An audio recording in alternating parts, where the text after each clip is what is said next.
Yorana, bonjour à toutes et à tous. Très heureuse de vous retrouver et d'entrer de plein pied dans notre voyage au cœur de tout ce qui pousse dans notre Fénois. Tous ces fruits et légumes sont en train de connaître un regain d'intérêt chez tous ceux qui veulent une nourriture plus saine, plus équilibrée, conforme à la vérité de notre nature et de notre identité. On commence aujourd'hui par le ourou, notre arbre à pain. C'est le compagnon de tout temps des Polynésiens. Il est arrivé avec eux il y a plus de 1000 ans sur nos îles. Le Mayoré a accompagné toutes les migrations. Environ 80 variétés sont répertoriées dans le monde, 20 sur le territoire.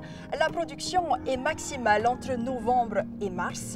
Rond ou oblong, le fruit pèse entre 1 et 2 kg. Un arbre produit en moyenne entre 100 et 200 fruits par an.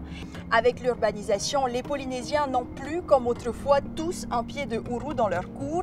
Mais malgré tout, on en trouve en saison sur le bord des routes et même maintenant du ourou cuit. C'est nouveau. Au-delà de la cuisson traditionnelle, l'heure est à la transformation. Frites, chips, farine, pâtes. En fait, c'est l'arbre de vie, symbole de la fertilité. Depuis notre plus jeune âge, on connaît la légende de Ruatata. En période de famine à Ayatea, Raumawari découvre un matin son mari transformé en tumuuru afin que ses fruits nourrissent leurs enfants. La direction de l'agriculture a mis en place à Papara une pépinière avec des milliers de plants d'arbres à pain prêts à l'emploi. Ces plants sont destinés aux particuliers comme aux agriculteurs invités à créer de véritables vergers de ourou. Comme ici, où nous nous trouvons, c'est d'ailleurs ce qu'a fait il y a quelques années Mathei Tomtsingvien dans sa propriété familiale de Hitiaa, avec qui nous commençons notre voyage.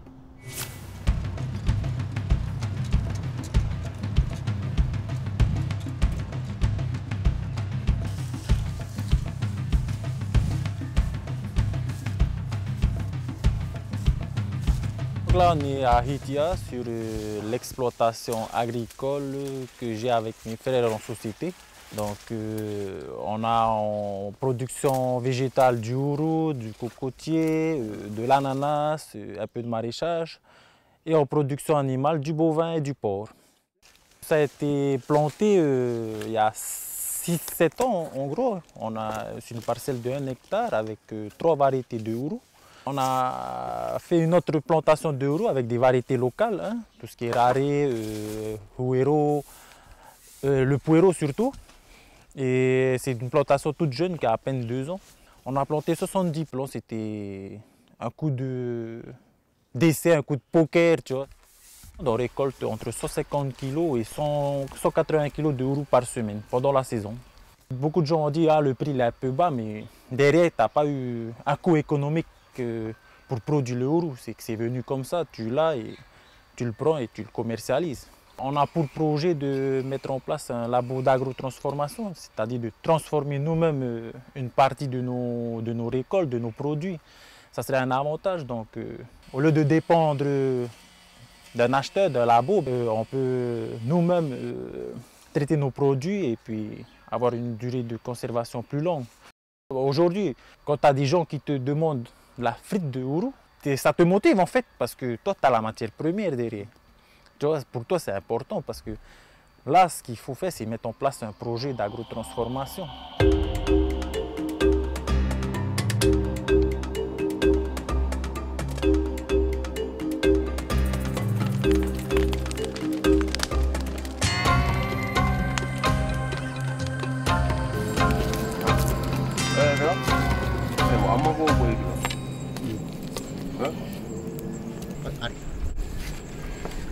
Ano ito ipati mo no? Tapi no po.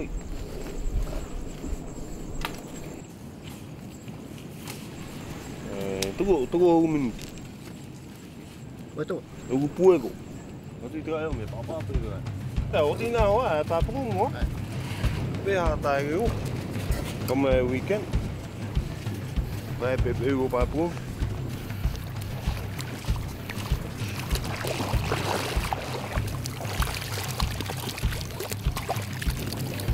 Mes ponniers, et mes papas, ouais, à Oui, les gens en ce moment sont feignants de faire les ourous. Ah oui.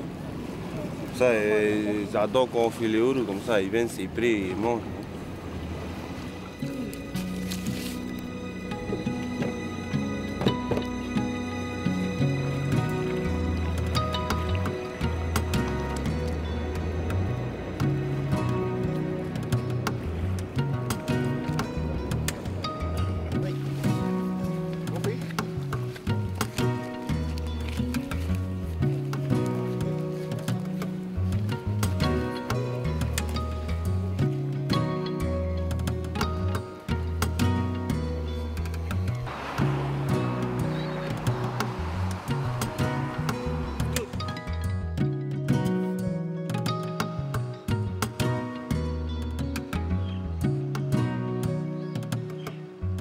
Je travaille au pôle agro-transformation à Papara.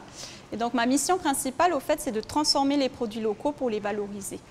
Donc souvent, les gens, en fait, viennent me voir en me disant quoi faire, au fait, de mes ourous en pleine saison. Donc souvent, on leur dit, à partir de ces ourous, soit on les transforme en surgelés, soit en farine. Depuis la crise sanitaire, alors je ne sais pas si ça les a motivés ou pas, mais on a de plus en plus de gens qui viennent nous voir et qui ont des projets pour vraiment valoriser les produits de chez nous, nos produits locaux. Actuellement, on travaille sur un livret au fait pour donner des idées aux gens comment utiliser cette farine, parce que souvent les gens ne savent pas quoi en faire. Donc là, on travaille vraiment sur un livret. On a travaillé par exemple sur des gnocchis, sur des pâtes, on a travaillé aussi sur des falafels.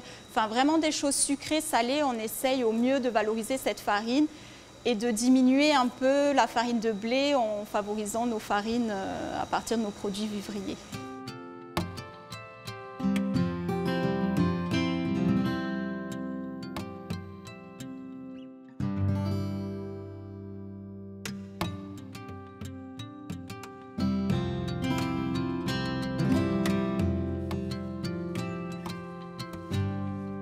Le grand intérêt de ourou, c'est que c'est un arbre qui, une fois qu'il est planté, va vivre pendant 50 ans, 60 ans et continuer à produire.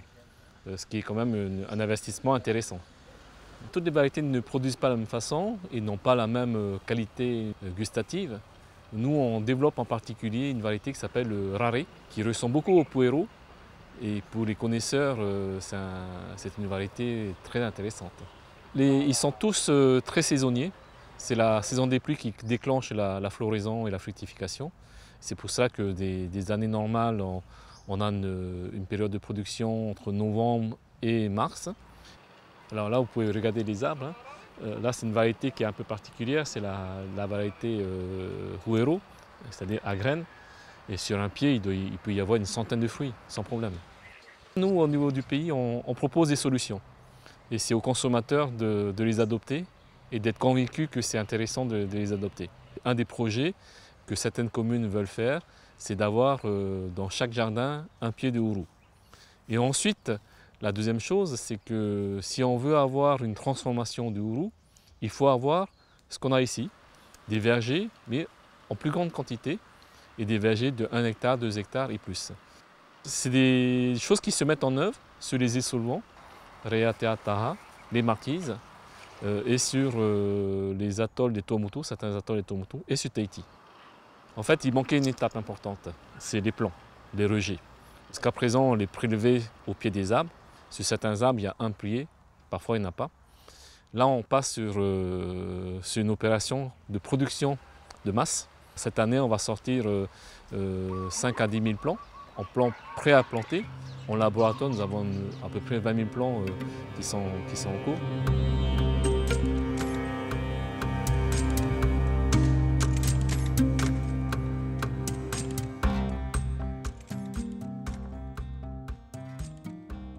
Donc voilà, on a sorti le plomb de la gélose qu'on a préalablement rincé. Et là, on va venir les mettre délicatement dans les plateaux alvéolés, en faisant attention de ne pas casser les racines. Voilà, et on va récupérer un peu de substrat pour compléter. Donc voilà, maintenant qu'ils sont repiqués, on va les mettre dans le tunnel. Ce matin, on s'est occupé de faire ce qu'on appelle le sevrage des plants. Donc, avec un premier repiquage, on est passé de la gélose donc à un substrat plus conventionnel. Et là, les plateaux vont passer 3 semaines dans un tunnel où le taux d'humidité va avoisiner les 100%. Une fois que ces 3 semaines cruciales de passage de labo à l'extérieur sont passées, normalement on n'a plus de soucis. Donc l'objectif c'est de garder le maximum de plants en vie. Une fois que c'est fini, on va les sortir. Donc on va les mettre, ils vont rester en plateau encore 3 semaines, on en a un exemple ici. Donc là c'est un plant qui a 6 semaines, ça fait 6 semaines qu'il est sorti du labo. On va le sortir délicatement, on a des nouvelles racines qui ont apparu ici. Et là on vient positionner le plant et plomber correctement comme il faut autour du plant. Maintenant les pochons ils sont finis, donc ça a été fait ce matin, donc tout a déjà été rangé. Et là on va avoir des plants qui sont un peu plus âgés. Donc ça qui ont été repiqués, ceux-là ils ont 2 mois et demi. Et là on arrive sur des plants qui ont 3 mois et demi à 4 mois. Donc voilà. L'objectif de cette serre c'est de produire des plants de cette taille-là, qui vont ensuite être sortis des conditions d'ombrière avec une humidité et une température contrôlée dans une autre serre avec de la luminosité et moins d'arrosage.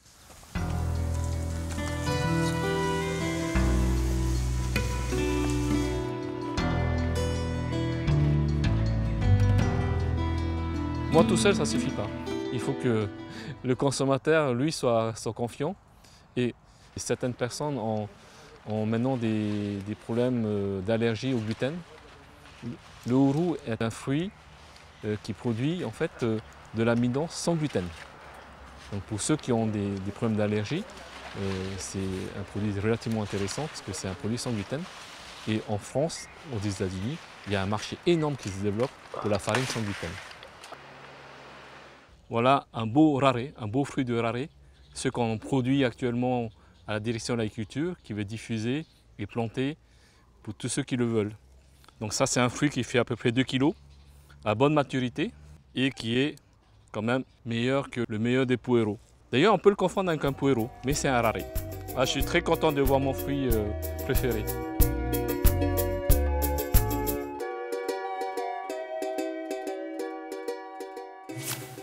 Voilà, c'est la fin de notre épisode consacré au ourou. Merci de votre fidélité à Ça pousse au Fénois le MAG, l'émission qui nous emmène sur les 5 archipels au cœur de notre terre et nos racines. À très vite pour un nouvel épisode Marururoa.